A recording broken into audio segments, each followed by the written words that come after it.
말씀의 제목은 언약궤 하나님의 임재를 위해입니다. 언약궤 하나님의 임재를 위해. 우리는 살면서 여러 가지 실패를 경험합니다. 아마도 저를 비롯해서 여기 앉아 계시는 모든 분들도 그 실패의 쓴맛을 한 번 정도는 봤을 거라 생각이 되어지는데요. 실패는 사람을 위축되게 만들죠. 그리고 때로는 그것으로 인한 두려움으로 말미암아 다시는 그런 도전을 이어가지 못하는 그러한 사람들도 생겨납니다. 그러나 하나님은 때때로 이 실패라고 하는 도구를 사용해서 하나님의 더 특별하고도 더 큰 은혜를 우리를 위해서 예비하시기도 하신다라고 하는 사실을 우리는 기억해야 합니다.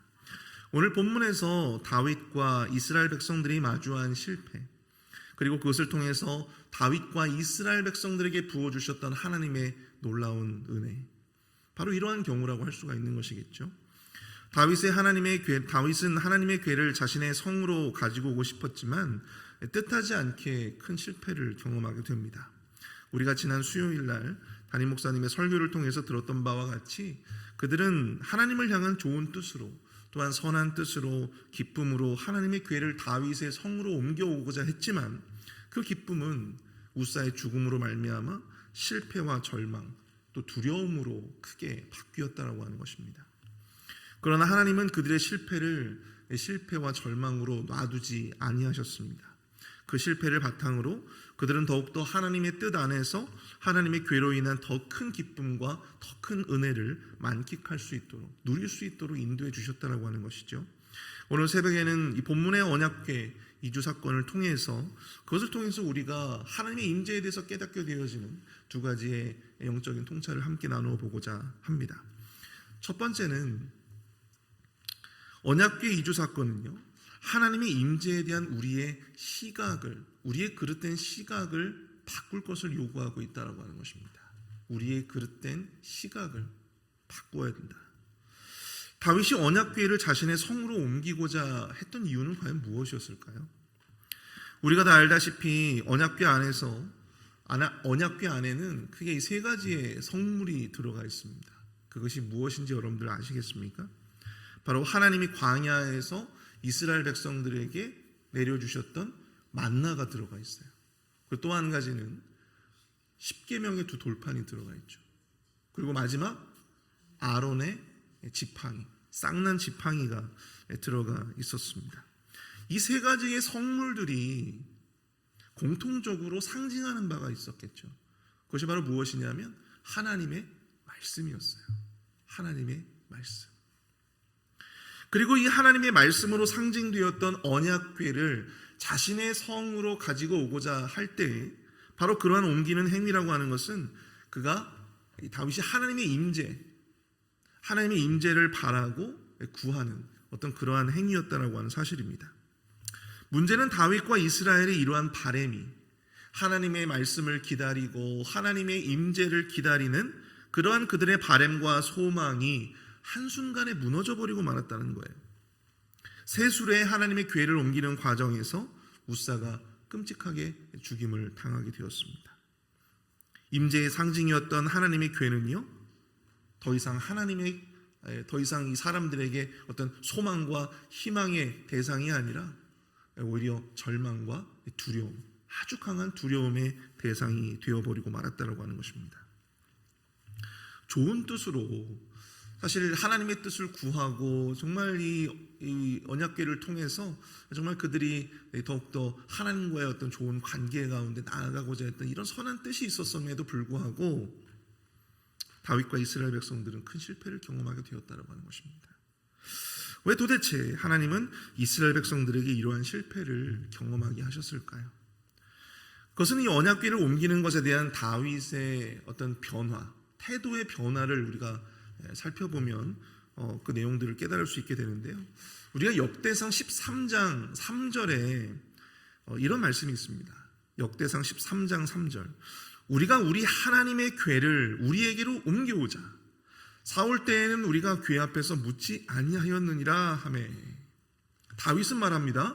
우리가 우리 하나님의 궤를 우리에게로 옮겨오자. 언약궤는 단순한 여러분들 물건이 아니지요. 언약궤는 하나님의 말씀을 상징합니다.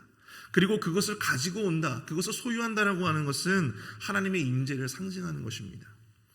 물론 그가 그것을 가지고자 하는 어떤 순수한 마음은 이해가 돼요. 이 3절에서 이야기하고 있는 것처럼 우리가 궤 앞에서 사울의 때에는 우리가 궤 앞에서 묻지 아니하였느니라 하매, 우리가 이 말씀의 이 구절의 어떤 내용으로만 짐작을 해봐도 그가 하나님의 언약궤를 통해서 하나님께 이제부터는 더욱더 열심히 묻고 하나님의 뜻을 구하겠다라고 하는 어떤 선한 동기가 있었어요. 그런데 중요한 것은 다윗은 이 언약궤를 자신의 성으로 가지고 오고자 하는 어떤 그 모든 과정들의 무게감을 그는 온전히 인식하지 못했다라고 하는 사실입니다. 그가 이 모든 과정을 제사장들이 아니라 누구와 지금 상의를 하고 있냐면요, 자신의 부하 군 지휘관들과 이 모든 내용들을 상의하고 있었다라고 하는 것입니다. 그것은 그가 얼마나 많은 준비와 노력, 그리고 바른 절차가 필요함에도 불구하고, 이 제의적인 어떤 절차가 필요함에도 불구하고 그가 상의했던 대상은 레위인들이 아니라, 제사를 주관하고 관장하는 레위인들이 아니라 누구였다라는 거예요? 군 지휘관들이었다라고 하는 것입니다. 하지만 우사가 죽고 난 후에 언약궤 이주에 대한 다윗의 생각이 어떻게 바뀌었는지를 한번 보십시오. 역대상 13장 12절 말씀입니다.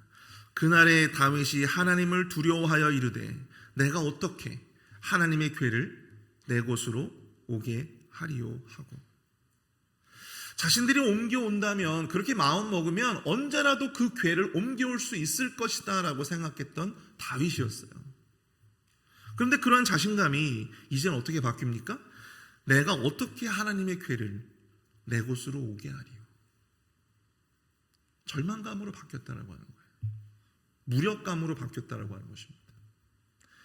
그 하나님의 궤를 나의 성으로 가지고 오는 것 그 자체가 두려움의 대상이 되었다라고 하는 것입니다. 사랑하는 성도 여러분, 하나님의 임재라고 하는 것은요, 인간의 어떤 노력이나 정성으로 촉진되거나 제한될 수 있는 것이 아니라고 하는 사실입니다. 하나님은 인격체이시고 주권자이시기 때문에 다윗이 말하는 것을 보면 그 처음에는 그가 우리가 우리 하나님의 궤를 우리에게로 옮겨오자. 그런데 보세요. 오늘 본문 12절을 보십시오.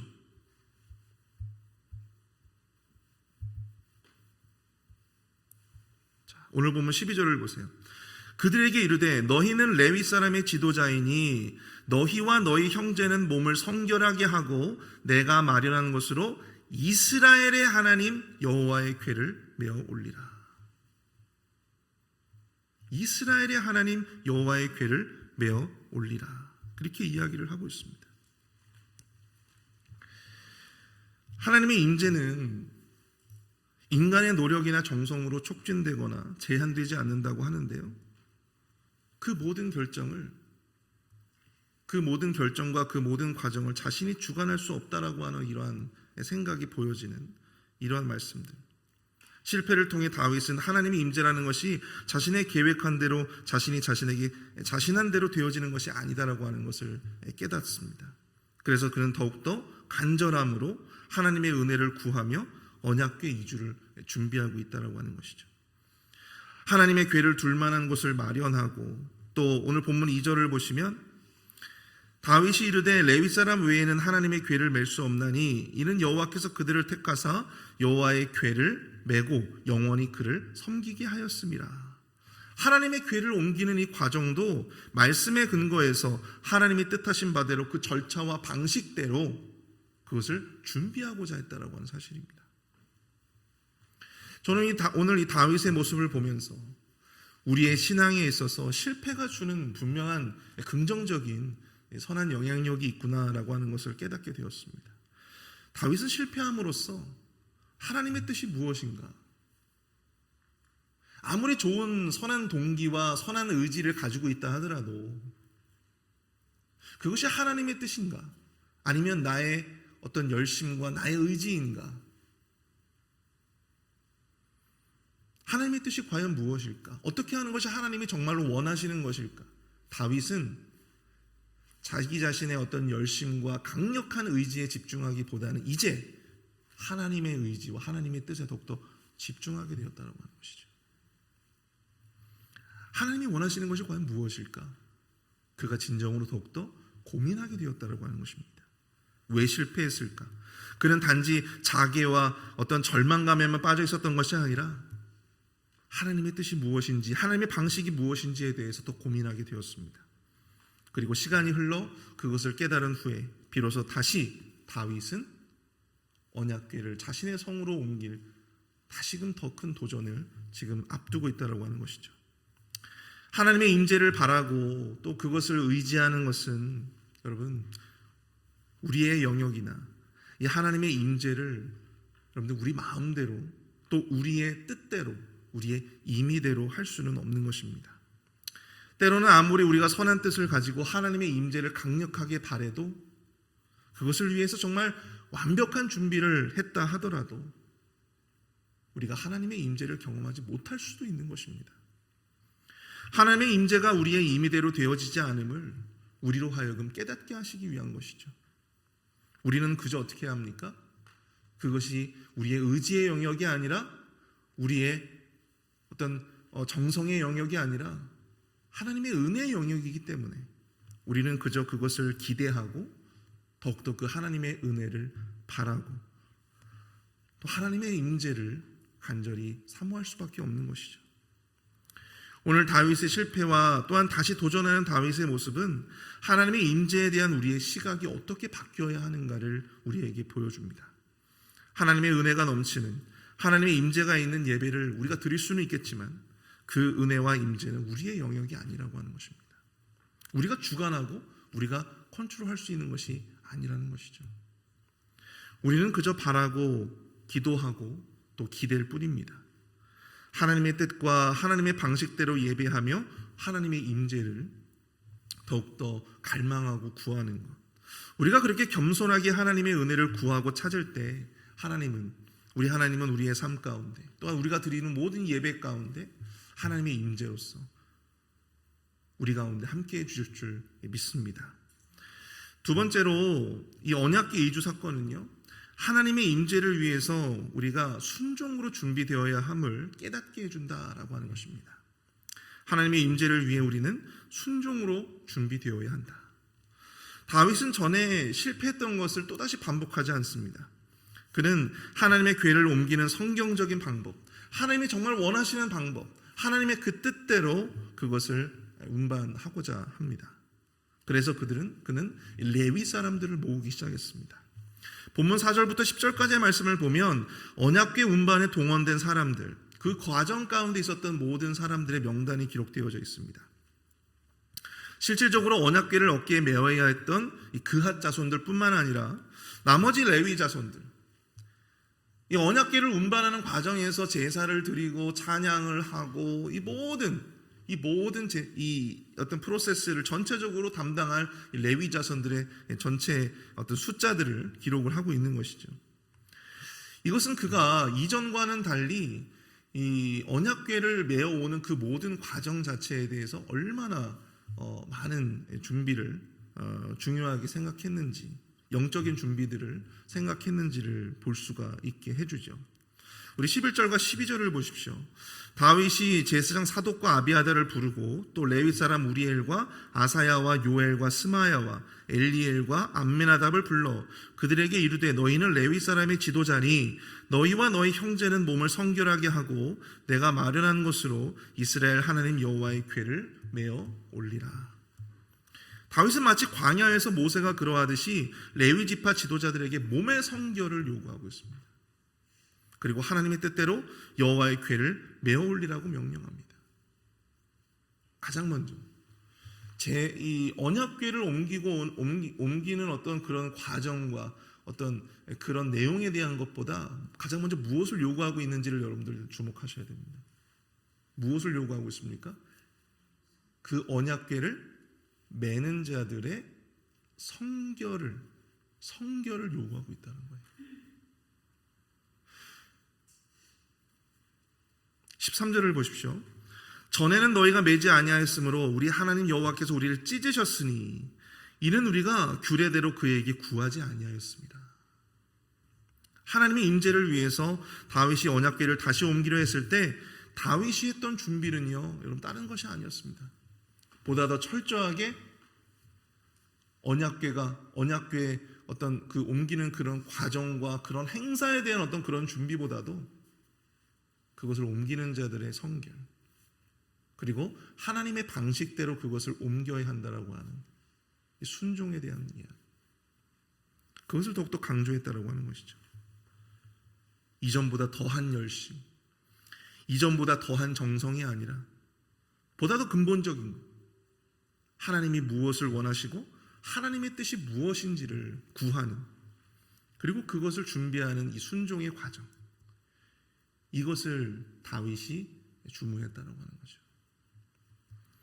다윗이 하나님의 임재를 위해 준비하는 것은 다름 아닌 하나님의 뜻에 대한 순종이었다라고 하는 것입니다. 그렇게 하나님의 뜻에 따라 언약궤를 옮기는 모든 과정을 순종하니까 두려움과 절망의 대상이었던 이 언약궤가 다시금 더할 나위 없는 기쁨의 잔치가 되었고, 기쁨의 또한 소망의 대상이 되어졌다라고 하는 사실입니다. 언약궤를 옮기는 과정 전체가 하나의 기쁨의 축제가 되어버렸어요. 언약궤가 다윗의 성으로 다 옮겨지기도 전에 모든 이스라엘 백성들의 마음 가운데 하나님의 임재가, 하나님의 영광이 임하게 되어지는 그런 모습들을 우리는 오늘 본문을 통해서 보게 되어진다고 하는 것입니다. 사랑하는 성도 여러분, 우리가 꼭 이 예배라고 하는 의식을 치러야지, 이 예배를 우리가 드릴 때 하나님의 임재를, 아까 제가 서두에서도 말씀드렸다시피 이 예배라는 것이 하나님의 임재를 담보할 수 있는 것이 아니다라고 말씀드렸죠. 예배는 하나님의 임재를 부르는 여러분들 의식이 아닙니다. 우리가 착각해서는 안 돼요. 우리와 하나님이 함께 하심을 증거하고 찬양하고 감사하는 그러한 의식이 바로 이 예배인 거예요. 그렇기 때문에 예배를 위해서 우리는 무엇보다도 성결한 몸과 성결한 삶으로 준비되어져야 합니다. 그리고 또 무엇보다도 하나님의 뜻을 온전히 우리가 순종하고자 하는 그 순종으로 우리 자신을 단장해야 한다라고 하는 사실입니다. 최고의 무대와 연주, 그리고 최고의 말씀과 기도가 있어도 바로 나 자신이 예배를 주관하는, 또한 예배를 드리는 바로 이 나 자신이 온전히 하나님 앞에 성결한 모습으로 나아갈 수 없다면, 하나님의 뜻대로 예배하지 못하고 순종의 모습으로 나 자신 스스로를 단장할 수 없다면 여러분, 하나님의 임재를 담보할 수 없는 것입니다. 내 생각과 내 의지를 온전히 하나님 앞에 드리지 못한다면 우린 결단코 하나님의 임재의 영역 가운데 들어갈 수 없다라고 하는 것이죠. 29절을 보십시오. 여호와의 언약궤가 다윗성으로 들어올 때 사울의 딸 미갈이 창으로 내다보다가 다윗 왕이 춤추며 뛰노는 것을 보고 그 마음에 업신여겼더라. 사무엘하 6장을 보시면요, 이 사건이 조금 더 자세하게 기록이 되어져 있어요. 아마도 다윗이 이 기쁨으로, 정말 이 축제잖아요. 다윗이 얼마나 기분이 좋았겠어요. 자신의 수건 사업이었던 이 언약궤가 드디어 이제 자신의 성으로 막 이제 들어오게 되어지는데, 레위인들이 막 나팔을 불고 제사를 드리고 그런 꿈의 행진들이 지금 막 펼쳐지고 있는 거죠. 얼마나 이 기분이 좋겠어요. 근데 다윗이 그런 가운데 약간 이제 자신의 어떤 몸을 좀 노출했던 것 같습니다. 그러자 이 미갈이, 이 다윗의 정비였죠. 다윗의 정비, 사울의 딸 미갈이 비아냥거리면서 이런 이야기를 합니다. 이스라엘 왕이 오늘 어떻게 영화로우신지 방탕한 자가 염치 없이 자기의 몸을 드러내는 것처럼 오늘 그의 신복의 계집종의 눈앞에서 몸을 드러내셨도다. 그렇게 비아냥거리면서 다윗에게 이렇게 이야기를 하는 거예요. 근데 이 한마디로 다윗의 채통에 안 맞는 행동을 했다라고 하는 것인데, 근데 이 한마디로 결국 그녀는 죽는 날까지 그에게 자식이 없었다라고 하는 것입니다. 모든 이스라엘 백성들이 찬양하고 모든 이스라엘 백성들이 기쁨으로 이 언약궤가 성 안으로 들어오는 하나님의 임재를 축하하고 또한 그것을 막 만끽하고 누리고 있었음에도 불구하고 근데 그 현장을 두 눈으로 목도하고도 이 하나님의 임재를 위해 그 합당한 순종으로 준비되지 못했던 바로 이 미갈은 똑같은 것을 보고도 그 미갈은 오히려 원망과 불평의 거리로 삼고 있었다라고 하는 사실입니다.